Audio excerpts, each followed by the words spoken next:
Hello students, ये आपका part 1 video है चैप्टर का। पार्ट 1 वीडियो में आज हम लोग चैप्टर शुरू करने जा रहे हैं अवकल समीकरण यानी कि डिफरेंशियल इक्वेशन।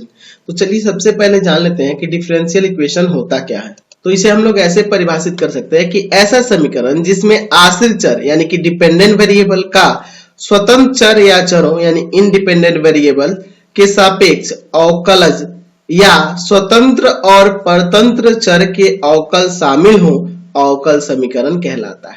ठीक है, अब पहले जान लो ये आश्रित चर और स्वतंत्र चर होता क्या है। जैसे मान लो y बराबर fx मैंने एक फंक्शन लिखा, y बराबर fx एक मैंने फंक्शन लिखा, तो यहाँ x आपका स्वतंत्र चर है और y जो है आपका आश्रित चर है या परतंत्र चर, इसे हम लोग परतंत्र चर भी कह सकते हैं। तो ये आपका स्वतंत्र चर हुआ, ये परतंत्र चर हुआ। तो मैं यहाँ एग्जांपल कुछ देता हूँ, फिर हम लोग डेफिनेशन से क्लियर करेंगे। मान लीजिए dy by dx बराबर में मैं लिख देता हूँ 3। मैं दूसरा लिखता हूं dy by dx बराबर में sin x। मैं तीसरा एक और एग्जांपल लिख लेता हूं 3d स्क्वायर y बटा में dx स्क्वायर प्लस में x dy by dx और प्लस में 2y बराबर में 0। तो ये जो तीनों एग्जांपल देख रहे हो ये आपके अवकल समीकरण के एग्जांपल है। यहाँ कह रहा है ना कि ऐसा समीकरण जिसमें आश्रित चर का स्वतंत्र चर के सापेक्ष अवकलज शामिल हो। ठीक है, तो यहाँ क्या देख रहे हैं हम लोग, इसमें क्या देख रहे हैं, इस समीकरण में यहाँ देख रहे हैं कि y का यानी कि आश्रित चर का x के सापेक्ष यानी स्वतंत्र चर के सापेक्ष, आश्रित चर का या परतंत्र चर का यानी y का x के सापेक्ष यहाँ अवकल शामिल है। इसमें भी वही है, इसमें भी वही है। तो यह तीनों आपका क्या हुआ, अवकल समीकरण का एग्जाम्पल हो गया। तो सिंपली आपको पता चल गया कि जहां पे आपको किसी समीकरण में dy by dx दिख रहा हो या d square y by dx square दिख रहा हो, ठीक है, तो वह आपका एक अवकल समीकरण कहलाएगा। ये आपका अवकल समीकरण है, ये भी आपका अवकल समीकरण है, ये भी अवकल समीकरण है। हम लोग ऐसे भी देख सकते हैं कि ऐसा समीकरण जिसमें स्वतंत्र और परतंत्र चर यानी आश्रित चर के अवकल शामिल हो, वह अवकल समीकरण कहलाता है। यानी कि अगर मान लो कोई इस तरह से भी दिया हो dx बटा dy प्लस में sin x बराबर में 0, तो यह भी आपका एक अवकल समीकरण होगा। हो सकता है कि यह फंक्शन जो होगा, यह जो फंक्शन होगा कुछ इस प्रकार से रहा होगा। यहाँ पे यह फंक्शन अगर मान लो x बराबर में मैं यहाँ लिख देता हूं cos y, और अगर मैं इसे डिफरेंशिएट करूंगा y के रेस्पेक्ट में तो यह dx by dy हो जाएगा। y के रेस्पेक्ट में डिफरेंशिएट करने पे dx by dy और cos का माइनस साइन, ये आके इधर प्लस का, देखो तो यही ना आ जाएगा, यही ना आ जाएगा। तो वो फंक्शन के ऊपर डिपेंड करता है कि कौन उसमें स्वतंत्र चर होगा और कौन वहां परतंत्र चर होगा। तो इसमें स्वतंत्र चर y है और परतंत्र चर x है, देख रहे हैं ना इस फंक्शन के लिए। तो आपको ध्यान देना होगा समीकरण में कि अगर उस समीकरण में आश्रित चर का यानी परतंत्र चर का स्वतंत्र चर के सापेक्ष अवकलज शामिल होगा तो वह आपका अवकल समीकरण कहलाएगा। या ऐसा समीकरण जिसमें स्वतंत्र और परतंत्र चर के अवकल शामिल हो, आपका अवकल समीकरण कहलाता है। ठीक है, साथ ही साथ देखो आप इसमें क्या देख रहे हो, एक्स वाई, यानी इसमें स्वतंत्र और परतंत्र चर भी शामिल है। अवकलज तो शामिल है ही, लेकिन उसके साथ साथ इसमें स्वतंत्र और परतंत्र चर भी शामिल है, स्वतंत्र और परतंत्र चर भी शामिल हो रहा है। तो जरूरी नहीं है, यहां देखो ना पहले वाले में कहां शामिल है, इसमें कहां कोई स्वतंत्र और परतंत्र चर है, बस उनके अवकलज शामिल है। तो ध्यान देना होगा आपको, जरूरी नहीं है कि उस फंक्शन में वो स्वतंत्र और परतंत्र चर भी शामिल दिखे, सॉरी उस समीकरण में वह स्वतंत्र चर और परतंत्र चर भी शामिल दिखे, जरूरी नहीं है। जैसे इसमें देख लीजिए, इस समीकरण में स्वतंत्र चर या परतंत्र चर नहीं है, यहाँ पे है x, sin x है यानी कि यहाँ परतंत्र चर है। ठीक है, यहाँ पे देख लो आपका स्वतंत्र और परतंत्र चर दोनों शामिल है। तो जरूरी नहीं है कि अवकल समीकरण में स्वतंत्र या परतंत्र चर शामिल होने चाहिए, ठीक है, लेकिन उसमें अवकलज जरूर शामिल होगा, उसमें अवकलज जरूर शामिल होगा, है ना। वहां पे आश्रित चर का यानी कि परतंत्र चर का स्वतंत्र चर के सापेक्ष अवकलज जरूर शामिल होना चाहिए, तभी वह आपका एक डिफरेंशियल इक्वेशन कहलाएगा। तो यहां से आपको क्लियर हो गया कि अवकल समीकरण होता क्या है। वैसे तो अवकल समीकरण दो प्रकार के होते हैं, एक होता है सामान्य अवकल समीकरण, मैं यहीं पे बता दूं सामान्य अवकल समीकरण, ठीक है, ऑर्डिनरी डिफरेंशियल इक्वेशन। तो वो कैसा होता है, तो वो यही है, ये आपके सामान्य डिफरेंशियल इक्वेशन ही है, ऑर्डिनरी डिफरेंशियल इक्वेशन यही सब है। इसमें होता क्या है, आपने क्या देखा कि ऐसा अवकल समीकरण होना चाहिए ना जिसमें केवल एक स्वतंत्र चर के सापेक्ष केवल एक स्वतंत्र चर रहेगा, लेकिन केवल एक, चरों की बात नहीं करेंगे यहाँ पे। सामान्य अवकल समीकरण में क्या होता है कि एक ऐसा समीकरण जिसमें आश्रित चर का स्वतंत्र चर के सापेक्ष, चरों के नहीं, स्वतंत्र चर के सापेक्ष अवकलज शामिल होगा, वह सामान्य अवकल समीकरण होता है। तो यहाँ जितने भी आप समीकरण देख रहे हो, इसमें सिर्फ x के सापेक्ष ही अवकलज शामिल है। दैट मीन्स ये सब आपके सामान्य अवकल समीकरण है। तो हम लोग चाहे तो उसको भी परिभाषित कर सकते हैं, यहाँ पे लिख सकते हैं सामान्य अवकल समीकरण, सामान्य अवकल समीकरण अंग्रेजी में कह देंगे ऑर्डिनरी डिफरेंशियल इक्वेशन। चलिए, तो इसे हम लोग ऐसे लिख सकते हैं कि ऐसा अवकल समीकरण जिसमें केवल एक स्वतंत्र चर के सापेक्ष आश्रित चर या परतन चर भी लिख सकते हैं, आश्रित चर का अवकलज सम्मिलित हो,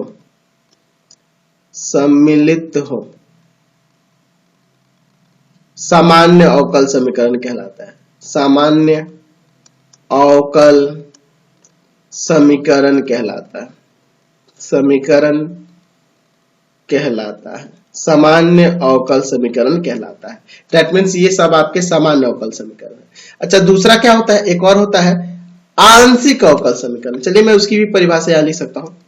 ऐसी बात है उसमें एक से अधिक चरों के सापेक्ष, एक से अधिक स्वतंत्र चरों के सापेक्ष अवकल शामिल हो, आंशिक अवकल समीकरण।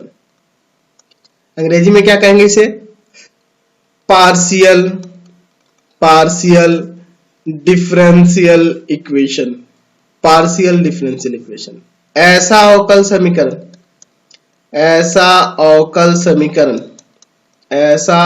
समीकरण जिसमें एक से अधिक स्वतंत्र चरों के सापेक्ष आश्रित चर का अवकलज सम्मिलित हो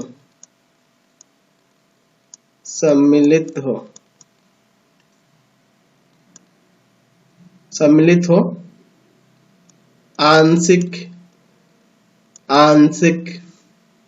अवकल समीकरण कहलाता है। अब ये किस प्रकार के होते हैं तो चलना ग्रेजुएशन में तो मैं आपको बताऊंगा, अभी इसमें ये आपको नहीं पढ़ना है। हम लोग इस चैप्टर में सामान्य अवकल समीकरण के बारे में ही देखने वाले हैं, ऑर्डिनरी डिफरेंशियल इक्वेशन के बारे में ही देखने वाले हैं, जिसमें सिर्फ एक स्वतंत्र चर के सापेक्ष अवकलज शामिल होगा। ठीक है, तो हम लोग सिर्फ सामान्य अवकल समीकरण के बारे में देखने वाले हैं, जैसे आप ये ऊपर एग्जाम्पल में देख रहे हैं। चलिए, तो अब हम लोग बात करेंगे अवकल समीकरण का कोटि तथा घात, order and degree of differential equation. यह क्वेश्चन आता है ऑब्जेक्टिव में आपके 1-2 नंबर का, तो देख लिया जाए। पहले कोटि के बारे में बात करते हैं, ऑर्डर क्या होता है।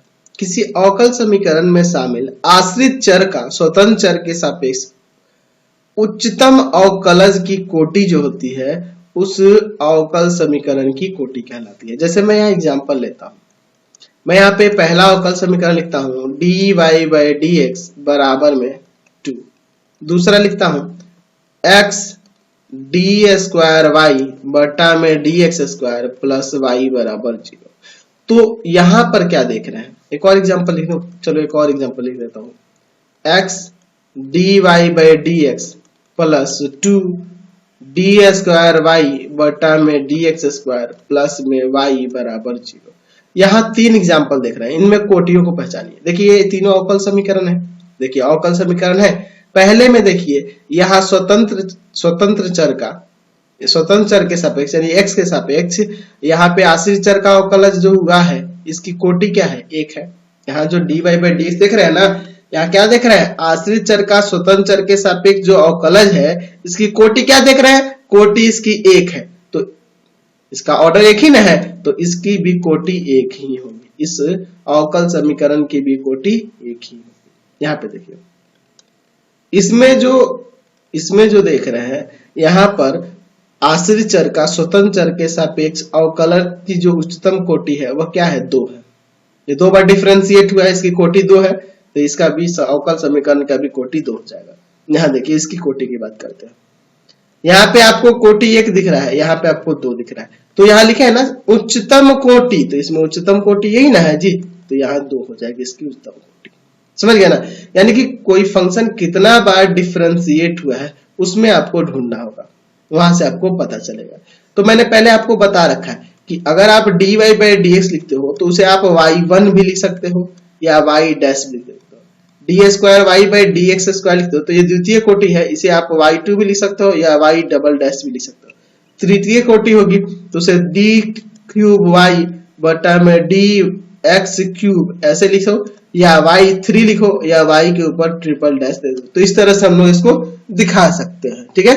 यानी कहने का तात्पर्य है कि अगर मान लो कोई फंक्शन इस तरह से दे दे y का पावर 3 डैश स्क्वायर प्लस में y डबल डैश प्लस में x बराबर में 0, तो यहाँ पे आपको दिख रहा है ये y ट्रिपल डैश देने का मतलब है कि ये आपका तृतीय कोटि है, तृतीय कोटि है।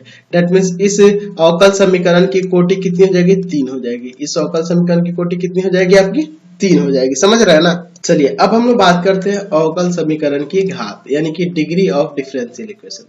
किसी अवकल समीकरण की घात उस अवकल समीकरण की शामिल उच्चतम कोटि अवकलज की उच्चतम घात को कहते हैं। यह भी ध्यान रखना होगा कि जब अवकल समीकरण अवकलजों के बहुपद समीकरण हो, ठीक है, जब बहुपद समीकरण के रूप में होगा तभी उसका घात होता है, नहीं तो घात निर्धारित नहीं किया जा सकता है। जैसे मैं एग्जांपल देता हूं, डी स्क्वायर वाई बटा में d x square minus d y by d x plus में वाई, ठीक है, और बराबर में 0। तो यह आपका एक अवकल समीकरण दिख रहा है और ये बहुपद के रूप में है। यहाँ में ये जो अवकल समीकरण है एक बहुपद अवकल समीकरण है। आपको होगा कि सर बहुपद अवकल समीकरण किस टाइप का दिखेगा, बहुपद समीकरण के रूप में अगर मैं यहाँ पे लिख दूं d square y by d x plus में sine d y by d x plus में 2 बराबर 0, तो यह आपका एक बहुपद समीकरण के रूप में नहीं है, यह आपका बहुपद समीकरण के रूप में नहीं है, इसलिए इसका घात निर्धारित नहीं किया जाता। देख रहे हैं ना, साइन का जो एंगल है उसका अवकलज यहाँ पे शामिल हुआ है, तो ये एक आपका बहुपद समीकरण के रूप में नहीं दिख रहा है, ठीक है, लेकिन यह आपका बहुपद समीकरण के रूप में है, तो इसका हम लोग घात बता सकते हैं, ठीक है। तो ध्यान रखना होगा कि जो समीकरण हो वो बहुपद समीकरण के रूप में होना चाहिए, ठीक है, अवकलजों में बहुपद समीकरण होना चाहिए। तो ये आपका एक बहुपद समीकरण है, तो इसकी घात हम लोग निर्धारित कर सकते हैं। सबसे पहले आपसे पूछते हैं कि इसकी कोटि क्या होगी, तो आप कहोगे कि यहाँ महत्तम ऑर्डर से सर 2 देख रहे हैं तो यही इसकी कोटि हो जाएगी। आप कहेंगे घात के बारे में कहेंगे, तो घात के लिए मैंने यहाँ पे बताया है कि किसी अवकल समीकरण का घात उस अवकल समीकरण में शामिल उच्चतम कोटि के अवकलज के उच्चतम घात को, ये उच्चतम कोटि हुई, इसका जो घात होगा, तो इसका घात की बात करें, या घात इसका 1 है तो इसका घात 1 हो जाएगा। दूसरा एग्जांपल देखो, अच्छा इसकी बात कर लेते हैं। तो इसकी कोटि तो कह देंगे कि भैया इसका ऑर्डर 2 है, लेकिन घात जो है निर्धारित नहीं है, नॉट डिफाइंड, क्योंकि ये बहुपद अवकल समीकरण नहीं है। समझ गए। चलिए अगला लिखते हैं यहाँ पे डी क्यूब वाई बटा में d x square, d x cube sorry, plus x d square y बटा डी एक्स स्क्वायर का पावर 5 प्लस में वाई बराबर 0। इसकी बात करते हैं, तो इसकी कोटि की बात करें तो इसका कोटि भैया ये हो जाएगा 3, ये तो 2 ही ऑर्डर है, ये 3 ऑर्डर है। अच्छा घात की बात करें तो घात किसका देखेंगे, जो कोटि होगी ना, कोटि वाला जो कोटि होगी उसी के उच्चतम घात, ये जो है ना इसी का उच्चतम घात, तो इसका घात 1 है। ये नहीं देख लेना कि यहाँ सबसे ज्यादा सर 5 है, तो ये आपका द्वितीय कोटि है, तृतीय कोटि है, तो तृतीय कोटि हो रही है तो इसी का घात देखेंगे, जहां कोटि होगी उसी का आपको घात दिखना होगा, यहाँ नहीं जाना कि ये 5 है तो 5 हो जाएगा। और ये भी ध्यान रखना होगा कि अवकल समीकरण जो होना चाहिए एक बहुपद समीकरण के रूप में होना चाहिए। समझ गए? चलिए अब हम लोग बात करते हैं रैखिक और अरैखिक अवकल समीकरण, यानी linear and non linear differential equation होता क्या है। तो मैंने रैखिक अवकल समीकरण का परिभाषा यहाँ दिया है कि ऐसा अवकल समीकरण जो आश्रित चर y है ना, आश्रित चर y तथा इसके अवकलज में प्रथम घात का समीकरण हो, एक रैखिक अवकल समीकरण कहलाता है। समझिए यहाँ से, ऐसा अवकल समीकरण जो आश्रित चर तथा इसके अवकल में प्रथम घात का समीकरण हो। जैसे अगर मैं यहाँ पे लिख देता हूँ x into d y by d x plus y बराबर 0, तो यहाँ देखो x की बात करें तो x को इसमें दिखना नहीं है, यहाँ d y by d x का घात 1 है, d y by d x का घात 1 है, इसलिए यह आपका एक रैखिक अवकल समीकरण है ना। तो हमें क्या देखना है, आश्रित चर y और इसके अवकलज के प्रथम घात का समीकरण होना चाहिए। यानी कहने का मतलब अगर मैं यहाँ लिख देता हूँ y इंटू में d y by d x और प्लस में x बराबर 0, तो यह आपका रैखिक अवकल समीकरण नहीं है, क्योंकि देखो हमें किसका देखना है, आश्रित चर और उसके अवकलज का। तो यहाँ आश्रित चर और उसके अवकलज, आश्रित चर और उसके अवकलज, तो इसका घात 1 है, इसका घात 1 है, तो दोनों का घात मिला के 2 हो जाएगा, है ना। घात यहाँ पे इसका, इन दोनों का घात मिला के 2 हो जाएगा, इसलिए यह आपका एक अवकल समीकरण नहीं है। या इसलिए अवकल समीकरण है क्योंकि x को तो नहीं दिखना है ना, हमें आश्रित चर को देखना है। तो यहाँ आश्रित चर रहता, जैसे यहाँ पे देख रहे हैं आश्रित चर है तो इसका घात और यहाँ पे इसके अवकलज का घात, दोनों का घात मिलाओगे तो 2 हो गया, इसलिए यह आपका एक रैखिक अवकल समीकरण नहीं है, ये अरैखिक अवकल समीकरण है। तीसरा एक एग्जाम्पल लिख देते हैं, अगर मैं यहाँ पे लिख दूं डी क्यूब वाई बटा में d x cube plus 3 d square y बटा में d x square plus 3 d y by d x plus y बराबर 0, यह आपका रैखिक अवकल समीकरण है। क्योंकि देखिए हमें किसको देखना है, y को, चलिए y यहाँ है और इसके अवकलज को, तो यहाँ इंटू में इसका अवकलज नहीं है, इसका घात 1 ही है, ये ठीक है। यहाँ पे देखिए तो इसका अवकलज यहाँ पे है और यहाँ इंटू में y नहीं है, तो इसका भी घात 1 ही है।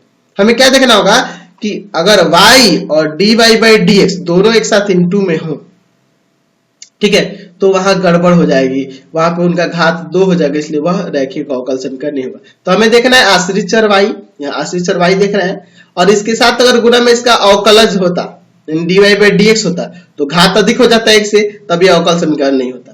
या यहाँ d y by d x देख रहे हैं, इसका घात 1 है और इसके साथ इसका यहाँ कोई आश्रित चर है ही नहीं, तो इसका भी घात 1 ही रह जा रहा है, यहाँ भी घात 1 ही रह जा रहा है। दैट मीन्स ये रैखिक अवकल समीकरण है। अगर मैं बात करूं d y by d x का square, x into d y by d x का स्क्वायर बराबर में y, तो दैट मीन्स ये आपका रैखिक अवकल समीकरण नहीं है। ये अवकल समीकरण तो है, रैखिक नहीं है, इसलिए क्योंकि इसका घात d y by d x का 2 दिख रहा है। तो हमें देखना होगा कि अगर y यानी परतंत्र चर आश्रित चर हो और उसके साथ उसका अवकलज हो और दोनों का घात मिलाकर इंटू में हो, यहां देखना होगा किस तरह से, इंटू में हो तो अगर अलग अलग हो तो दोनों का सेपरेट घात देखना होगा। यहाँ पे इसका भी घात 1 ही है, इसका भी घात 1 ही है, ये प्लस में है ना, अगर ये इंटू में रहता ना तो घात 2 हो जाता और इसलिए ये आपका रैखिक अवकल समीकरण नहीं होता। या यहाँ पे देखिए, यहाँ पे जो आपका अवकलज दिया गया है इसकी घात यहाँ पे 2 है, इसकी घात यहाँ पे 2 है, इसलिए ये रैखिक अवकल समीकरण नहीं है। समझ गया ना। अगर मैं यहाँ पे इस तरह से लिख दूं डी स्क्वायर वाई बटा में डी एक्स स्क्वायर और प्लस में 4x बराबर 0, तो यह आपका एक रैखिक अवकल समीकरण है, यह आपका एक रैखिक अवकल समीकरण है। समझ गया ना, यह भी आपका एक रैखिक अवकल समीकरण। तो हमें क्या देखना होगा कि जो आपका आश्रित चर दिया होगा उसका और उसके साथ, है ना, और इसके अवकलज की जो घात होनी चाहिए वो प्रथम घात होनी चाहिए। अगर आप इसका भी घात देखोगे तो यहाँ पे इसका घात प्रथम ही है, कोटि ना 2 है, घात इसका प्रथम ही है। दैट मीन्स यह भी आपका एक रैखिक अवकल समीकरण है। समझ गया ना। तो हमें उसमें ढूंढना होगा जो डी वाई, तो इसमें तो इसको देखने की जरूरत ही नहीं है, इसको यहाँ पे इसको देखने की जरूरत नहीं है क्योंकि ये द्वितीय कोटि है, ठीक है। तो ये आपका सीधे रैखिक अवकल समीकरण है। तो हमें उसमें देखना होगा आपका स्वतंत्र परतंत्र चर यानी आश्रित चर होना चाहिए, उसका घात 1 होना चाहिए, ठीक है। या उसमें देखना होगा कि जो अवकलज उसका है उसका भी घात 1 ही होना चाहिए, ठीक है। अगर दोनों इंटू में होंगे तो घात तो 2 हो जाएगा, तब वो आपका रैखिक अवकल समीकरण नहीं होगा। और अरैखिक का मतलब ही समझ गए, जो रैखिक नहीं होगा वो अरैखिक हो जाएगा, जो रैखिक अवकल समीकरण नहीं हो जाएगा होगा वो आपका अरैखिक अवकल समीकरण हो जाएगा।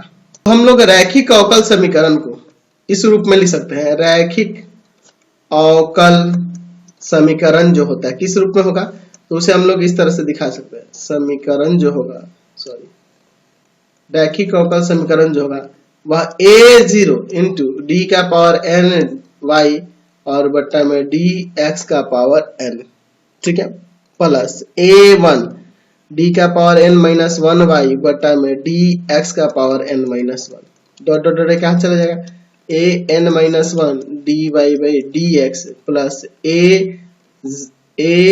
n इंटू वाई बराबर में कोई कांस्टेंट ले लेते हैं, यहाँ पे मान लेते हैं कोई कांस्टेंट के। तो यहाँ देखिए जहां यहाँ पर क्या है, a0 a1 a2 ये सब an तक क्या है, ये अचर है। pn भी आपका k भी आपका अचर है, k भी अचर ही है, और ये क्या है, इसमें x जो है स्वतंत्र चर है, स्वतंत्र चर है, समझ गए ना। तो इस रूप में अगर कोई दिया होगा रैखिक कोई समीकरण, कोई अवकल समीकरण, तो आपका रैखिक अवकल समीकरण हो जाएगा, समझ गए ना। तो हमें क्या देखना होगा, हमें देखना होगा आपका आश्रित चर और उसके अवकलज का घात 1 से अधिक नहीं होना चाहिए, उसका घात 1 से अधिक नहीं होना चाहिए, उसका घात हमेशा 1 होना चाहिए, है ना, उसका घात हमेशा 1 होना चाहिए, ये ध्यान रखना होगा, समझ गए। तो यही आपका टॉपिक था इंपॉर्टेंट, और अब इसी से रिलेटेड क्वेश्चन आपके बुक में दिए गए हैं। तो इस वीडियो में मैं इतना ही रहने देता हूँ, नेक्स्ट वीडियो में हम लोग एक्सरसाइज के क्वेश्चन को देखेंगे। आपको हमारे 3 चैनल को सब्सक्राइब करना होगा। पहला है path finder classes Chhapra, path finder classes Chhapra, ठीक है। दूसरा है भारती भवन रविकांत सर, भारती भवन रविकांत सर, रविकांत सर, और तीसरा चैनल है रविकांत सर के नाम से, रविकांत सर के नाम से। तीनों चैनल को सब्सक्राइब करेंगे। इससे रिलेटेड वीडियो के लिए सीधे डिस्क्रिप्शन में जाएंगे और इससे संबंधित नोट्स डाउनलोड करने के लिए www.ravikantsir.in पर जाएंगे, ravikantsir.in पर जाएंगे और आप वहां से इससे संबंधित नोट्स को डाउनलोड कर सकते हैं और पढ़ भी सकते हैं।